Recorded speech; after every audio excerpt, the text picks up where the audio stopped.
When people talk about a whiskey show, it quite often tends to be just one, and that is the Whisky Show.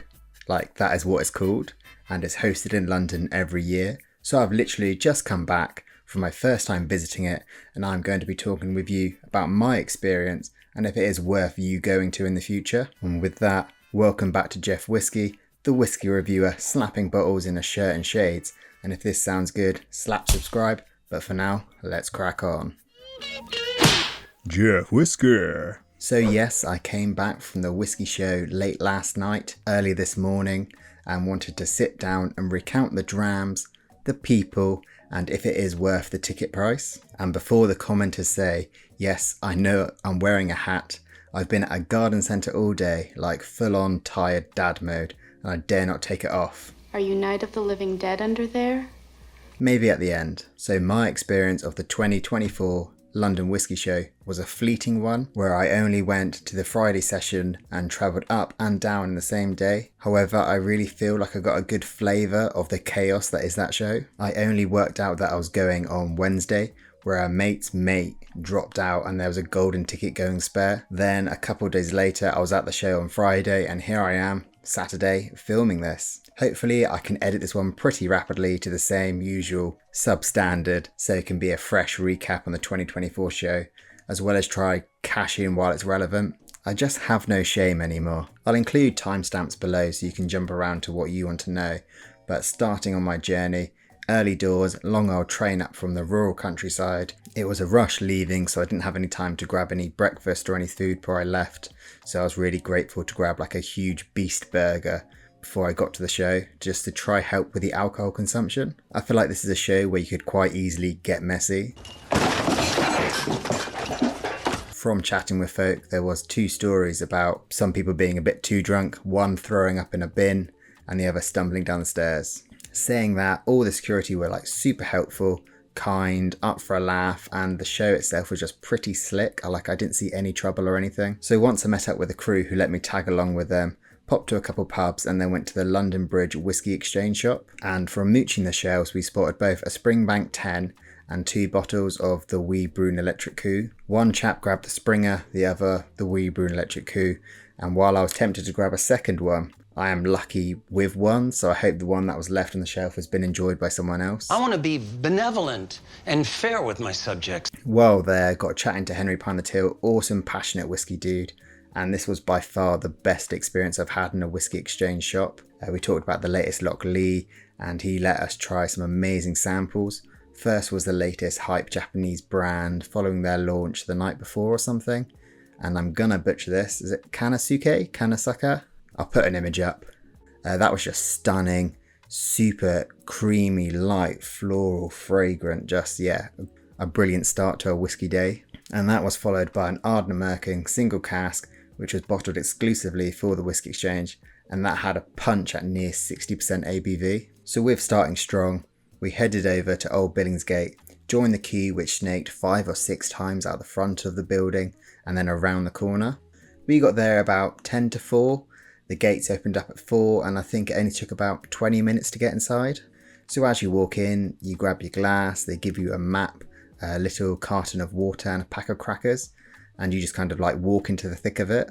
Straight away I met the brilliant Mac, Campai Planet, and for the first time we had an in-person handshake and a brief natter before we said, let's have a real catch up when we bump into each other later. You was never seen again. However, to show the scale of it all, we didn't see each other again at all the whole show. Also another former slapper, Sertu, the whiskey enthusiast, was there, and he's part of like their Scotch tour they're doing at the moment, which is just, they're posting on Instagram.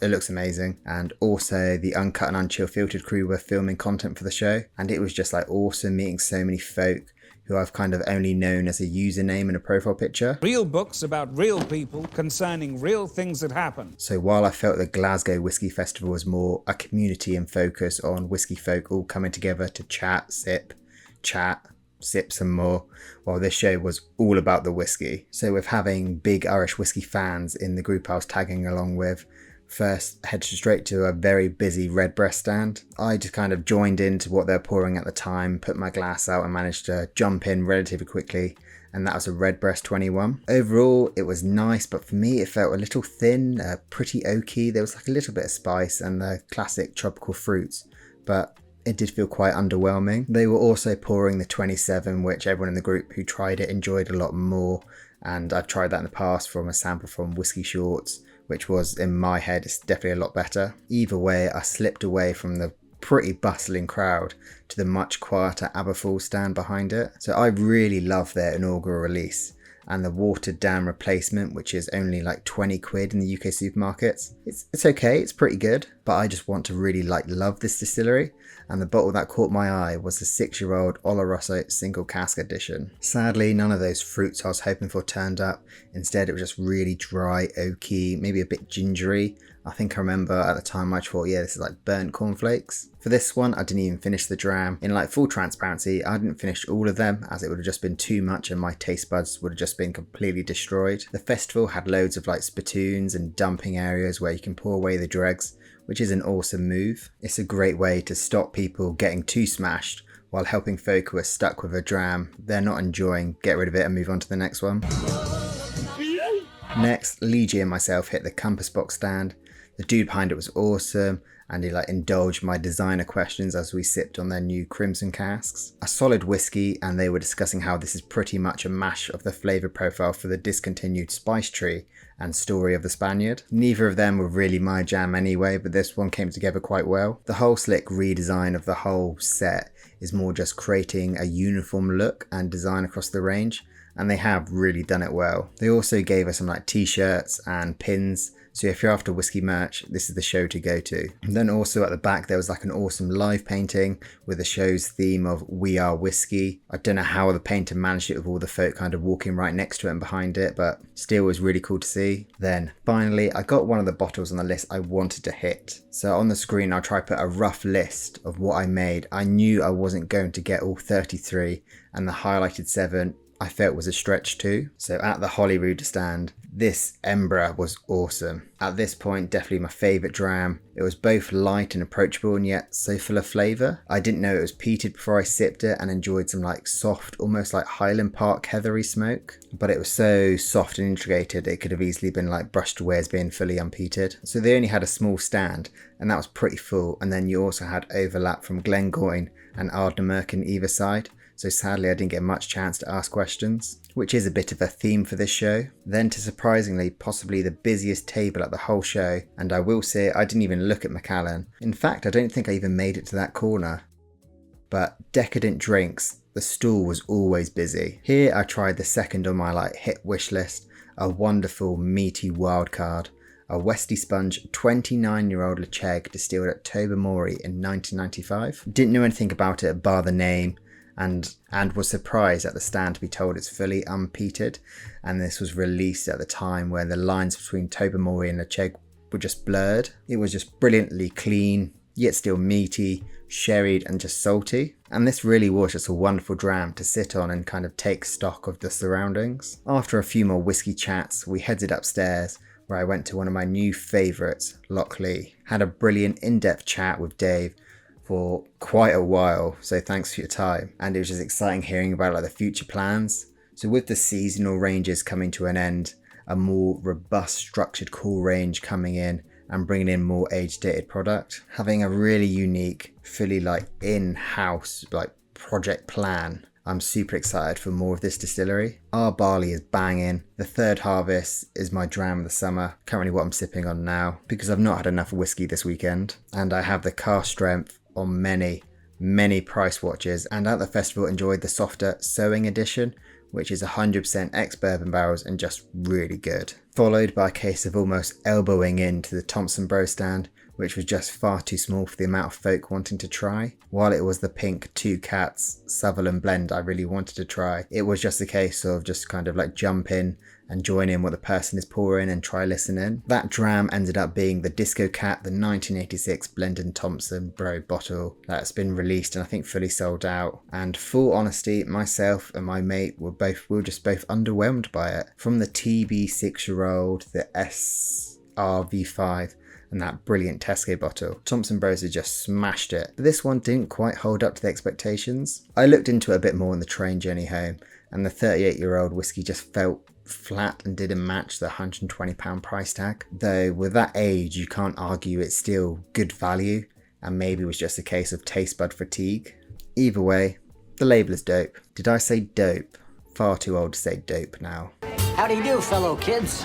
What? I couldn't really get any closer to that stall, so I just kind of turned around and went to the near empty Kavalan stall and tried the cash strength Vino Barrique, which following seeing Kavalan popping up in the past Oswas, I just had to try it. Getting there, I was warned saying if I wanted anything else before this will just blow my socks off, so do that first. So while I didn't follow his advice, that ABV was certainly present, and the cask influence was super strong, like sucking on a big, boozy, juicy plum with added pepper. Then on to a quick gander at Ardnamurchan, we found ourselves at the Glenmore Rare Fine table. John was super passionate, and that kind of just lures you in, because great whiskey chat is always great whiskey chat. We tried the Leaf Whiskey Blended, which is just fantastic value whiskey and shows how naturally presented blends can give so much bang for buck. I did feel the Rioja cask maybe was a fraction 2 cask influence for me, but it set us up beautifully for a wild 30-year-old Old Ruse.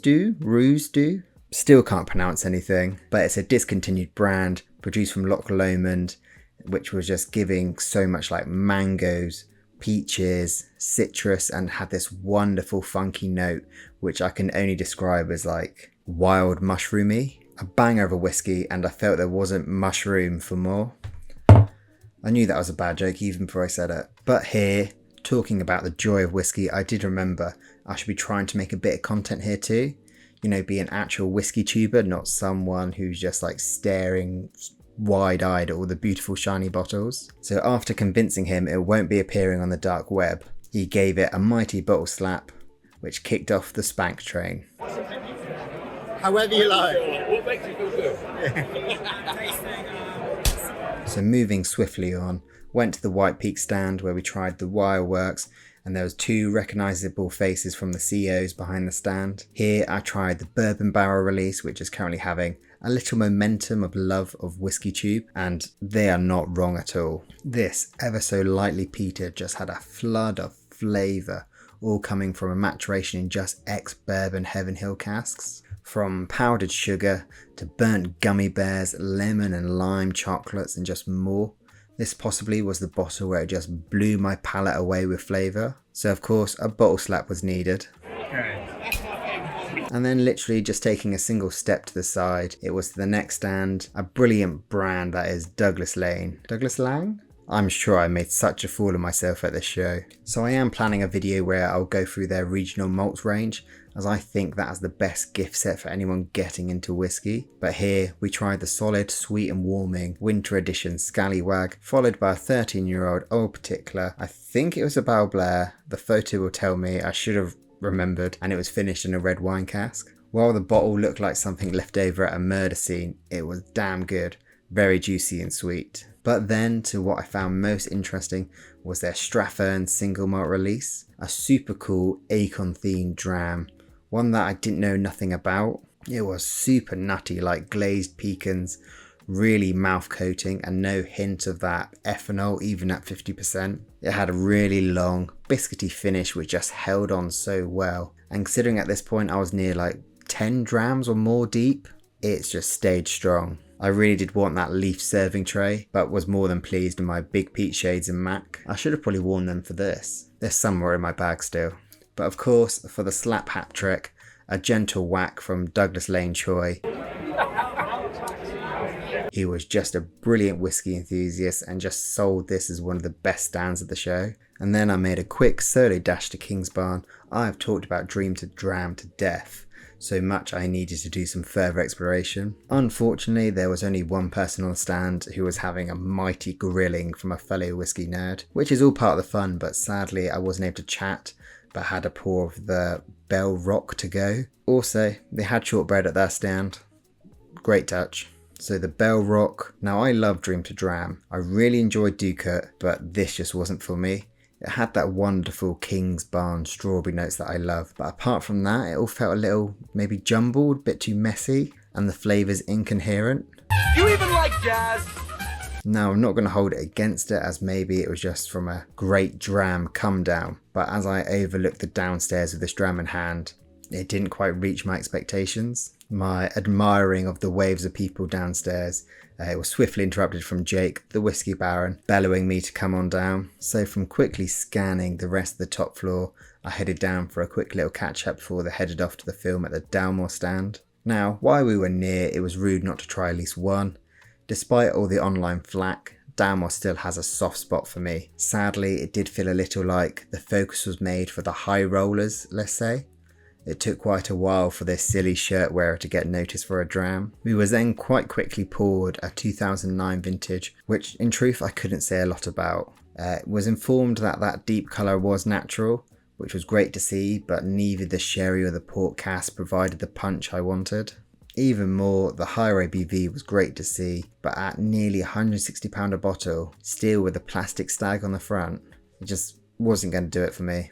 But of course, I took some photos because they do look good on camera, and headed to another really ram stand, Ardnamurcan. Now, they had so much stock on display, and sadly, while I've spoken to quite a few of them at the team, and we had the kind of I recognise you glance to each other, I wasn't able to break through the herd and chat with like Connor or any of the team. Luckily, I managed to reach in and get a glass of the 10-year-old PL bottle, which was finished in a champagne cask. The green fizzy grapes seemed to have removed some of that Ardnamurcan salt that I just love, but it was a highly sweet and still a damn good dram. I'm yet to find a bad Ardnamurcan. It deserves all the hype and awards it gets. We then made the smart move to head on downstairs, cash in a token and enjoy the free pie. And this steak and ale was a beauty and just perfectly timed and well needed.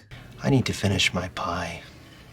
Go on home. That also worked really well with the last drops of Ardnamurcan in the glass too. By that point, we've realised our time was coming to an end. We had to dash back to get our train. So with my dream dram token in my hand, I headed back to the Decadent Drinks table, where I had my eyes on a bottle of Lagavulin 16 from the 90s. Because they always say the older bottles were better. Sadly, it was here I learnt that for most dream drams, you need to exchange the little paper ticket you are given at the entrance, then go into another queue to turn it into a plastic blue token, to then go and buy that dream dram. People will take a few extra steps for a superior product. So while I couldn't use that on the bottle I wanted, they did have a small selection where they accepted the paper tokens, so I quickly rushed and just picked out the Glendronach 15, which is a bottle from the 90s. Sadly, a real limp end. That dram was just super flat, the nose near non-existent, and the flavours so muted you couldn't even be sure if it was sherry influenced. Again, could have been from the oversaturation of drink, but wasn't the ending I quite hoped for. We all want a happy ending. But with that, we all met back up and headed on our way to start my near 4-hour journey home. But you're probably now thinking I listened to me rabbiting on for an age, so what tips and things did I learn that's making this video worthwhile you watching? Firstly, I would say plan. From scanning the maps, which I didn't know was online before the show, and highlighting the whiskies and stalls you want to go to, and then, more importantly, be prepared to scrap those plans and just go with the flow.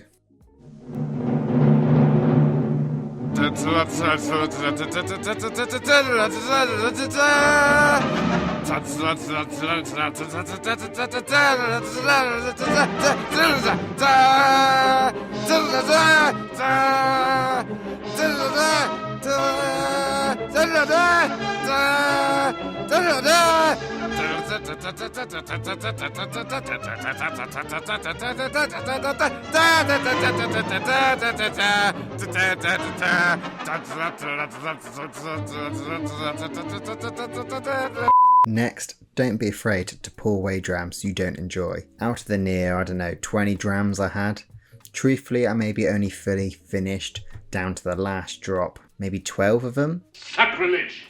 I won't do it! I'm not a big quantity drinker, and I know I would have struggled if I saw through all of them to the last drop. So throughout the show, if I was on a dram that I wasn't quite loving so much, the last few drops ended up getting poured away into the little bins or buckets they had placed around everywhere. And then finally, brace yourself for regret. There are lists of bottles and stalls I didn't get to.